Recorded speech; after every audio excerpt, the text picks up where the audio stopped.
आज मैं आपको एक ओरिजिनल होम्योपैथिक दवा बताने वाली हूँ। इसका नाम है ब्रोनिया अल्वा। ये देखिए, बहुत ही इफ़ेक्टिव है। ये 30 पोटेंसी में है। जैसे मौसम चेंज होता है तो बहुत तेज़ आपको खाँसी आती है और खाँसी एकदम सूखी खाँसी आ रही है आपको और लगातार आपको खाँसी बनी रह रही है, तो आप ब्रोनिया अल्वा होम्योपैथिक दवा का इस्तेमाल कर सकते हैं। बहुत ही इफ़ेक्टिव दवा है ये।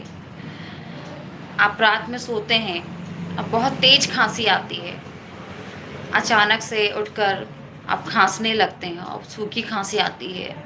खाँसी आपकी बिल्कुल नहीं रुकती है, लगातार आप खाँसते हैं, तब ब्रोनिया अल्वा होम्योपैथिक दवा 30 पोटेंसी में है, बहुत ही इफ़ेक्टिव है।